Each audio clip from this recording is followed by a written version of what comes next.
Hello students, कैसे हैं आप सभी। स्वागत है आप सभी का आपके अपने YouTube channel Shri online study पर। हम लोग जैसा कि साइंस की क्लास पढ़ रहे थे, तो साइंस की क्लास में हम लोगों ने जो है थोड़ा सा साइंस का परिचय पढ़ा था, ठीक है, और मूल राशियाँ और उनके मात्रकों पे बात की थी। तो देखिएगा कि जैसे मैंने बताया था कि ऐसी चीज़ें जिनका हम मापन कर सकें, ऐसी चीज़ें जिनका हम मापन कर सकें राशियाँ कहलाती हैं, ठीक है। और किसी चीज़ को अगर हम मापेंगे तो उसका संख्यात्मक मान हमें ज़रूर मिलेगा। तो ऐसी कोई भी चीज़ जिसको हम माप सकें और जिसका संख्यात्मक मान हमें प्राप्त होता है तो वो राशि कहलाती है, ठीक है। तो राशियाँ जो हैं ये वास्तव में 7 हैं जिनको हम मूल राशियाँ कहते हैं। मूल राशियों की संख्या कितनी है? तो ये है 7, ठीक है। जैसे मैंने बताया था आपको कौन कौन सी हैं, जैसे है लंबाई, द्रव्यमान, समय, लंबाई, द्रव्यमान, समय, ताप, विद्युत धारा, ज्योति तीव्रता और पदार्थ की मात्रा। तो ये कुल मिलाकर 7 मूल राशियां हो जाती हैं। इसके अलावा 2 पूरक राशियां कौन कौन सी थीं? तो समतल कोण और घन कोण। समतल कोण और घन कोण जो है ये 2 जो है क्या हैं? पूरक राशियां हैं, ठीक है ना। इनके मात्रकों पे मैंने बात की थी, जैसे लंबाई का मात्रक मीटर, लंबाई का क्या मात्रक? मीटर। द्रव्यमान का किलोग्राम, समय का सेकेंड, ताप का केल्विन, विद्युत धारा एम्पियर, ज्योति तीव्रता कैंडेला, ठीक है ना, और पदार्थ की मात्रा मोल। समझ रहे हैं ना। इसमें देखिए ये कई बार पूछा गया कि ताप का मात्रक क्या होगा, ज्योति तीव्रता, ये भी कई बार पूछा गया है, ठीक है ना। इधर देखिए समतल कोण को रेडियन में और घन कोण को स्टेरेडियन में मापते हैं। ये सारी बातें हम लोग जो है पिछले वीडियो में कर चुके हैं, ठीक है। चलिए आज देखिएगा कि मूल राशियों की सहायता से कुछ राशियां उत्पन्न होती हैं जिनको हम कहते हैं व्युत्पन्न राशियां। तो आप लोग हेडिंग डाल लीजिए, व्युत्पन्न राशियां, डेरिवेटिव यूनिट्स, व्युत्पन्न राशियां, ठीक है ना। व्युत्पन्न राशियां ऐसी राशियां जो इन्हीं 7 मूल राशियों की सहायता से उत्पन्न होती हैं, इन राशियों को हम कहते हैं व्युत्पन्न राशियां, ठीक है। कैसी राशियां? व्युत्पन्न राशियां। जैसे देखिए, जैसे क्या है? क्षेत्रफल है, क्षेत्रफल, ठीक है ना। तो हम क्षेत्रफल को कैसे ज्ञात करते हैं? क्षेत्रफल को हम कैसे ज्ञात करते हैं? जैसे कोई आयताकार खेत है जिसकी लंबाई जो है 10 मीटर है, लंबाई जो है, एक आयताकार खेत है जिसकी लंबाई 10 मीटर, चौड़ाई 5 मीटर। तो इसका क्षेत्रफल अगर आपसे निकालने को कहा जाए तो क्षेत्रफल बराबर होगा लंबाई गुणे चौड़ाई। तो यहाँ से अगर इसको हम निकालेंगे तो ये हो जाएगा 10 मीटर गुणे चौड़ाई कितनी है? 5 मीटर। तो कितना हो जाएगा? 10 बचे 50 और मीटर क्या लिख सकते हैं? वर्ग मीटर, ठीक है ना। तो ये जो वर्ग मीटर निकल के आया ये किसका मात्रक है? क्षेत्रफल का मात्रक है। कैसे आया? तो ये जो है लंबाई को 2 बार गुणा करने से आया, ठीक है। लंबाई और चौड़ाई का मात्रक है मीटर, लंबाई का मात्रक है मीटर, तो क्षेत्रफल का मात्रक क्या हो जाता है? वर्ग मीटर। तो इसी तरीके से क्षेत्रफल जो है कैसी राशि है, व्युत्पन्न राशि है, जिसका मात्रक क्या होगा, वर्ग मीटर होगा। ठीक है। इसी तरीके से आयतन, आयतन का मात्रक होता है घन मीटर। आयतन का क्या मात्रक होगा, घन मीटर होगा। ठीक है ना, आयतन का मात्रक घन मीटर। और देखिए चाल, चाल का मात्रक क्या हो जाएगा, मीटर प्रति सेकेंड। वेग, वेग का मात्रक भी क्या होगा, मीटर प्रति सेकेंड। ठीक है ना। त्वरण, इन सब के बारे में आगे चर्चा होगी कि क्या चीज़ है। त्वरण, इसका मात्रक होगा मीटर प्रति सेकेंड स्क्वायर। ठीक है, मीटर प्रति सेकेंड स्क्वायर। आगे देखिए, त्वरण हो गया। संवेग, संवेग का मात्रक क्या हो जाएगा, किलोग्राम मीटर प्रति सेकेंड। आवेग, आवेग का मात्रक होता है न्यूटन सेकेंड। ये सभी कैसे आएंगे इस पे आगे मैं एक एक चीज़ पे बात करूँगा, एक एक चीज़, चाल, वेग, त्वरण, संवेग, आवेग, सब पे बात करूँगा आगे। ठीक है ना। ये हो गया। सामर्थ्य, सामर्थ्य जो है इसका मात्रक होता है जूल प्रति सेकेंड, जूल प्रति सेकेंड। कार्य, कार्य का मात्रक क्या होता है, न्यूटन मीटर, न्यूटन मीटर, या इसी को क्या कहते हैं, जूल। क्या कहते हैं, न्यूटन मीटर या जूल। कार्य हो गया। बल, बल का मात्रक न्यूटन, किलोग्राम मीटर पर सेकेंड स्क्वायर होता है, जिसे को हम क्या कहते हैं, न्यूटन कहते हैं। बल हो गया।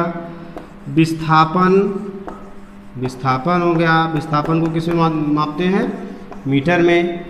ठीक है, विस्थापन हो गया। और क्या बच रहा है, ऐसे ही जो है बहुत सारी व्युत्पन्न राशियां हैं जो कि मूल राशियों की सहायता से उत्पन्न हुई हैं। ठीक है ना। तो ये जो है कुछ आपके सामने है। इसे एक और है घनत्व, घनत्व जो है किलोग्राम प्रति घन मीटर, किलोग्राम प्रति घन मीटर, किलोग्राम प्रति घन मीटर। ठीक है। चलिए, तो देखिए क्षेत्रफल वर्ग मीटर, आयतन घन मीटर, चाल मीटर प्रति सेकेंड, वेग मीटर प्रति सेकेंड, त्वरण मीटर प्रति सेकेंड स्क्वायर, संवेग किलोग्राम मीटर प्रति सेकेंड, आवेग न्यूटन सेकेंड, कई बार पूछा गया है आवेग का मात्रक, सामर्थ्य जूल प्रति सेकेंड, या इसी को हम कहते हैं वाट। क्या बोलते हैं, वाट कहते हैं। कार्य न्यूटन मीटर, या इसी को क्या कहते हैं, जूल। बल न्यूटन, विस्थापन मीटर, घनत्व जो है किलोग्राम प्रति घन मीटर। ठीक है ना। तो ये कैसी राशियां हो गई, ये सब ही हैं व्युत्पन्न राशियां। किससे उत्पन्न हुई, मूल राशियों की सहायता से। तो ऐसी राशियां जो मूल राशियों की सहायता से उत्पन्न होती हैं, इनको हम क्या कहते हैं, व्युत्पन्न राशियां। ठीक है ना, क्या कहते हैं, व्युत्पन्न राशियां।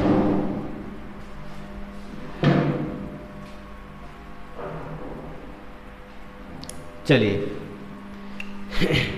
मूल राशियां हो गई, व्युत्पन्न राशियां हो गई। इसके बाद जो है इसमें ये देखा गया कि कुछ राशियां ऐसी होती हैं जिनको व्यक्त करने के लिए जो है परिमाण के साथ दिशा जरूरी होती है, और कुछ राशियां ऐसी होती हैं जिनको केवल परिमाण की आवश्यकता होती है। तो इसके आधार पर इन सभी राशियों को दो वर्गों में बांटा गया, सदिश राशियां और अदिश राशियां। ठीक है ना, सदिश राशियां और अदिश राशियां। चलिए देखते हैं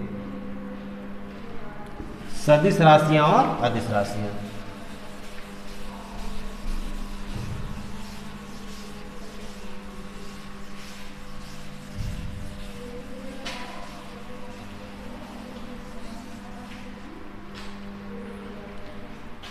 देखिए सदिश राशियां क्या होती हैं, तो सदिश राशियां जो हैं इसको कहते हैं वेक्टर।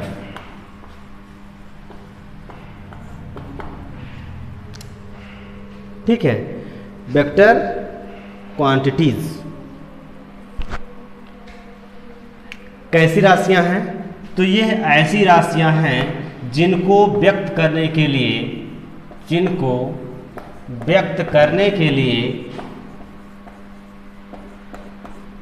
ठीक है, परिमाण और दिशा दोनों की आवश्यकता होती है। परिमाण और दिशा दोनों की आवश्यकता होती है। ऐसी राशियों को हम क्या कहते हैं? सदिश राशियां कहते हैं। परिमाण क्या होता है? जैसे मैं लिख दूं कि कोई आदमी जो है 10 किलोमीटर पूर्व की ओर जा रहा है, 10 किलोमीटर पूर्व की ओर जा रहा है, तो जो इसका ये संख्यात्मक मान है यही कहलाएगा क्या? परिमाण। और ये पूर्व क्या व्यक्त कर रहा है? दिशा को व्यक्त कर रहा है। ठीक है, तो ऐसी राशियां जिनको व्यक्त करने के लिए हमें परिमाण और दिशा दोनों की आवश्यकता होती है, या ऐसी राशियां जो एक निश्चित दिशा में कार्य करती हैं, उनके नाम से ही पता चल जाएगा कि वो निश्चित दिशा में काम कर रही हैं, केवल आपको पहचानना होता है उनको।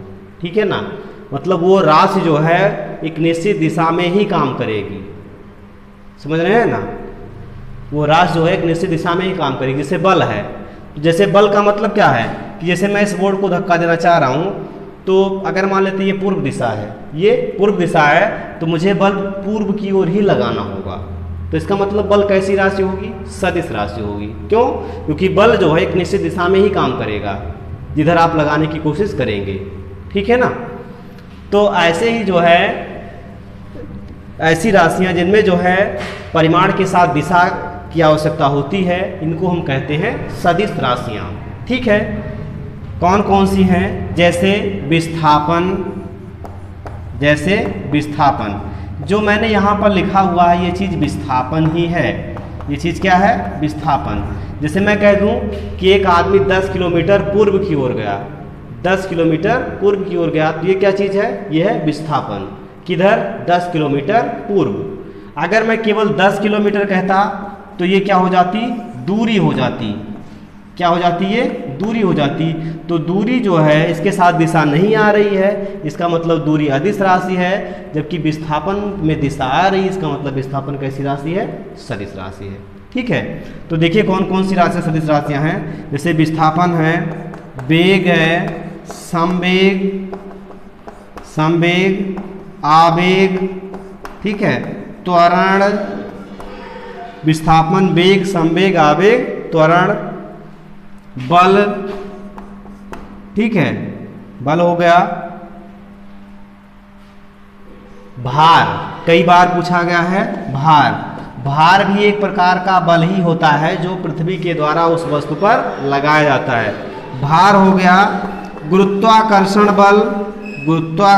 बल, ठीक है ना, घर्षण बल, कहीं पे बल आ जाता है तो वो जो है एक निश्चित दिशा में, चूंकि बल खुद ही कार्य कर रहा है, तो कहीं देखिए इसे गुरुत्वाकर्षण बल, घर्षण बल, तो ये सभी कैसी राशियां होंगी? तो ये सभी की सभी राशियां जो है ये सदिश राशियां होंगी। ठीक है ना, एक निश्चित दिशा में ही काम करेंगी। ठीक,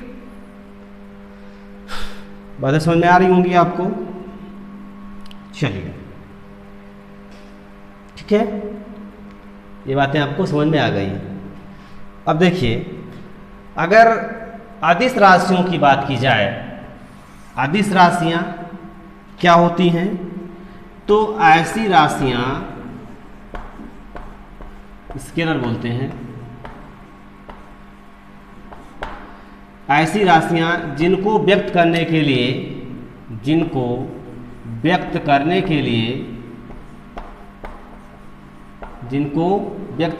लिए केवल परिमाण की आवश्यकता होती है। केवल परिमाण माने संख्यात्मक मान। केवल परिमाण की आवश्यकता होती है, दिशा की आवश्यकता नहीं होती। केवल परिमाण की आवश्यकता होती है, दिशा की आवश्यकता नहीं होती। दिशा की आवश्यकता इसमें नहीं होती, दिशा की आवश्यकता नहीं होती।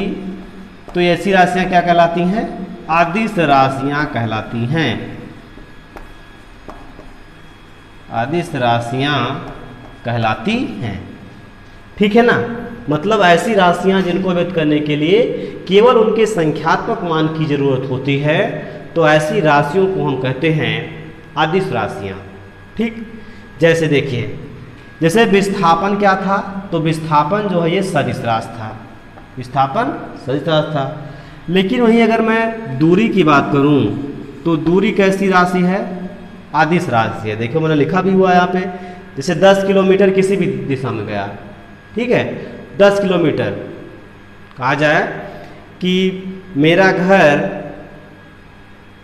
लखनऊ से 10 किलोमीटर दूर पर है, मेरा घर लखनऊ से 10 किलोमीटर दूर पर है, तो ये क्या बता रहा है, दूरी बता रहा है। लेकिन ऐसा कहा जाए मेरा घर लखनऊ से 10 किलोमीटर उत्तर है, मेरा घर लखनऊ से 10 किलोमीटर उत्तर है, तो 10 किलोमीटर के साथ उत्तर दिशा भी आ रही है, तो ये चीज़ क्या चीज़ बता रहा है, ये विस्थापन बता रहा है। ठीक है ना। तो वही चीज़ दूरी, चाल, वेग, देखो वेग कैसी राशि थी, तो ये सदिश राशि थी। चाल कैसी राशि है, अदिश राशि है। ठीक है, जैसे दूरी हो गया, चाल हो गया, इसके बाद आयतन, क्षेत्रफल, आयतन, क्षेत्रफल, विद्युत धारा कैसी राशि है, अदिश राशि है। दाब कैसी राशि है, अदिश राशि है। ठीक है ना। विद्युत धारा कैसी राशि है, अदिश। दाब कैसी राशि है, अदिश। ठीक है ना। दाब कैसी राशि है, अदिश राशि है। और क्या हो सकता है, कार्य, ऊर्जा, कार्य, ऊर्जा, ऐसे बहुत सारी राशियां हैं। इनको छोड़ के जो है, जो भी राशियां बच रही हैं वो सब कैसी राशियां हैं, अदिश राशियां हैं। जैसे द्रव्यमान, भार सदिश राशि है, देख रहे हैं ना, भार कैसी राशि है, सदिश राशि है। द्रव्यमान कैसी राशि है, अदिश राशि है, क्योंकि द्रव्यमान में कोई दिशा नहीं होती। ठीक है ना, द्रव्यमान में कोई दिशा नहीं होती। लेकिन भार जो है किस पे डिपेंड करता है, वो गुरुत्वीय त्वरण पे डिपेंड करता है। जो किसी वस्तु का भार होता है, एक बल होता है जो पृथ्वी के द्वारा उस पर लगाया जाता है, तो अलग अलग स्थानों पे गुरुत्वीय त्वरण का मान अलग अलग होता है, तो अलग अलग स्थान पे वस्तु का भार भी अलग अलग होगा, समझ रहे हैं ना। लेकिन द्रव्यमान क्या होगा, द्रव्यमान जो है वो एक ही रहेगा।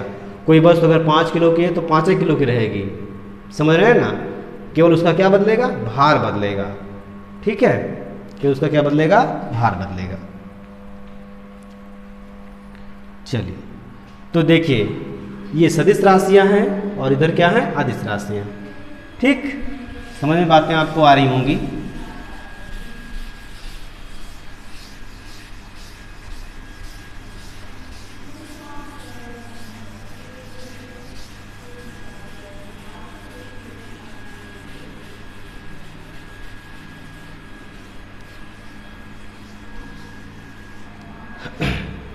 चलिए, अब देखिए जो मूल राशियां हैं या व्युत्पन्न राशियां हैं, इनके कुछ अन्य मात्रक भी पूछे जाते हैं, इनके कुछ अन्य मात्रक भी पूछे जाते हैं। जैसे जो है, आप हेडिंग डाल लीजिएगा, लंबाई के अन्य मात्रक, लंबाई के अन्य मात्रक, फिर डालेगा लंबाई के अन्य मात्रक।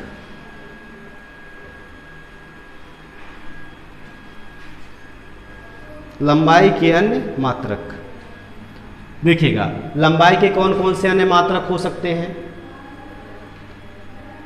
तो जैसे पूछा गया है प्रकाश वर्ष, प्रकाश वर्ष, प्रकाश वर्ष किसका मात्रक है, तो ये लंबाई या दूरी का मात्रक है, समय का मात्रक नहीं है, लंबाई या दूरी का मात्रक है।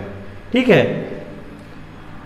पारसेक, पारसेक ये भी क्या है, तो ये भी लंबाई या दूरी का सबसे बड़ा मात्रक है, लंबाई या दूरी का सबसे बड़ा मात्रक, सबसे बड़ा मात्रक। इनकी ज़रूरत कहाँ पे होती है इन दोनों की? तो इन दोनों की ज़रूरत होती है खगोलीय दूरी को मापने में। क्योंकि जो है ब्रह्मांड का विस्तार अनंत है, तो वहाँ पर जो है किलोमीटर या ऐसी सभी राशियाँ जो है वो फेल हो जाती हैं। तो उसको मापने के लिए एक बहुत बड़ा पैमाना उपयोग में लाया जाता है, जैसे कि प्रकाश वर्ष और पारसेक। ठीक है ना। जो ये प्रकाश वर्ष है, एक प्रकाश वर्ष ये बराबर होता है 9.46 गुणे 10 की पावर 15 मीटर। ठीक है ना, 9.46 गुणे 10 की पावर 15 मीटर के बराबर होता है। अगर इसी को किलोमीटर में लिखा जाए तो ये हो जाएगा 9.46 गुणे 10 की पावर 12 किलोमीटर। तो जैसा भी आपसे सवाल में पूछेगा वैसा उसको जवाब दिया जाएगा। 9.46 गुणे 10 की पावर 15 मीटर या 9.46 गुणे 10 की पावर 12 किलोमीटर। ठीक है ना। तो ये दो अक्सर आपसे पूछे जाते हैं। प्रकाश वर्ष तो कई बार पूछा गया है कि प्रकाश वर्ष किसका मात्रक है। तो ये जो है लंबाई या दूरी का मात्रक है, समय का मात्रक नहीं है। कई बार पूछा गया है इसीलिए, क्योंकि वर्ष लगा हुआ है। लोग सोचते हैं कि हाँ ये समय का मात्रक होगा, लेकिन समय का नहीं है किसका? ये लंबाई या दूरी का है, और ख़ास तौर पे खगोलीय दूरी से मापते हैं। ठीक है। तो ये हो गया प्रकाश वर्ष और पारसेक। आगे चलते हैं। आगे इसमें कुछ और मात्रक भी हैं, जैसे इंच वगैरह में आते हैं, मील आता है। मील की बात कर लेते हैं। एक मील जो होता है, एक मील ये 1602 मीटर के बराबर होता है। किसके बराबर होता है? 1602 मीटर के बराबर होता है। इसमें 1602 मीटर होते हैं एक मील में, ये चीज़ आप जाने रहें।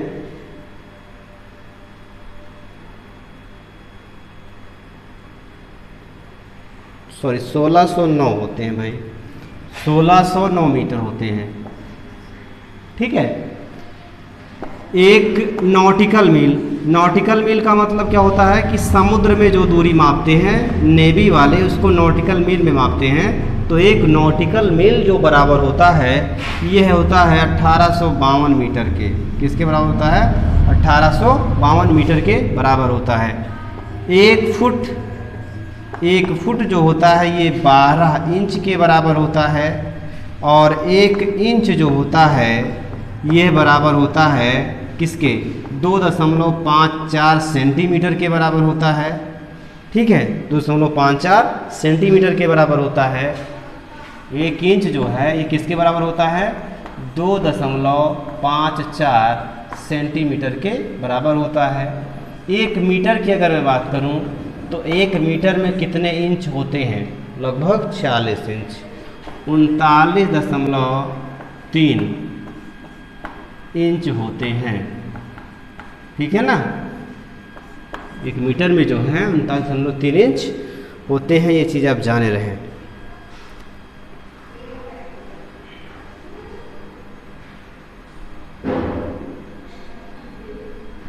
ठीक है।